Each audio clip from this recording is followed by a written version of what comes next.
আজকে আমরা ছবির ব্যাকগ্রাউন্ড পরিবর্তন করা দেখব কিভাবে খুব সহজে এবং খুব দ্রুততার সাথে এই ছবির ব্যাকগ্রাউন্ড পরিবর্তন করা যায়। তো এটা খুব দ্রুত এবং কয়েক মিনিটের মধ্যে 2-1 মিনিটের মধ্যে এটা ব্যাকগ্রাউন্ড পরিবর্তন করে নেওয়ার জন্য আমরা আজকে যে টুলসটা ব্যবহার করব সেটা হচ্ছে চ্যানেল মাস্কিং। এই চ্যানেল মাস্কিং ব্যবহার করে এই ব্যাকগ্রাউন্ড পরিবর্তন করব। তো চলুন দেখে নেওয়া যাক চ্যানেল মাস্কিং এর কাজ। তো চ্যানেলে প্রথমে ক্লিক করব। আর একটি বিষয় বলে রাখি, চ্যানেল কথাটা যদি আপনাদের এই কম্পিউটারে না থাকে সেই ক্ষেত্রে আপনারা উইন্ডোতে ক্লিক করবেন। উইন্ডোতে ক্লিক করার পর চ্যানেলে ক্লিক করলে এই চ্যানেল মাস্কিং কথাটা এখানে আসবে।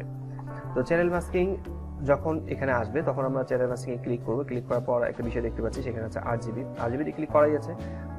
রেডে ক্লিক করলে কালার পরিবর্তন হচ্ছে, গ্রিনে ক্লিক করলে কালার পরিবর্তন হবে, ব্লুতে ক্লিক করলে কালার পরিবর্তন হবে।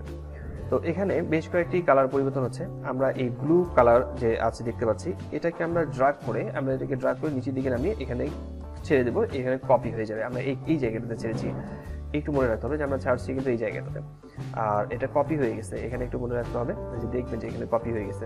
এই কপিটাই সিলেকশনে আমাদের কাজ হবে। আমরা এখানে ক্লিক করে রাখলাম।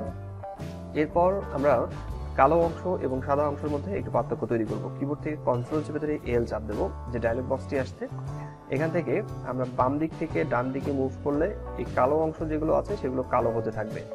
আবার ডান দিক থেকে বাম দিকে সরালে সাদা অংশ যেগুলো আছে সেগুলো সব সাদা হতে থাকবে। তো এটাকে আমাদেরকে অ্যাডজাস্ট করে নিতে হবে যে আসলে আমাদের এই কালো অংশ কতটুকু থাকবে এবং সাদা অংশ কতটুকু থাকবে।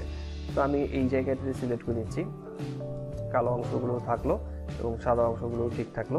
এরপর ওকে লেখাতে ক্লিক করব। এরপর এই ব্লু কালার এটা কালো হয়ে যাবে এবং সাদাটা সাদা হয়ে যাবে। এখন এখান থেকে সাদা এবং কালো অংশটুকু দেখার পর আমরা কিবোর্ড থেকে কন্ট্রোল চেপে ধরে আমরা এই ছবিটাতে ক্লিক করব। এটুকু বিষয় মনে রাখতে হবে যে আমরা নিচের দিকে যেটা কপি করেছিলাম, কিবোর্ড থেকে কন্ট্রোল চেপে ধরবো। কন্ট্রোল চেপে ধরার পর এই ব্লু কপি যেটা করেছিলাম এখানে ক্লিক করব। এখানে ক্লিক করলে এই সিলেকশন টুলসটাই কাজ করবে এবং সব জায়গায় সিলেক্ট হয়ে গেছে।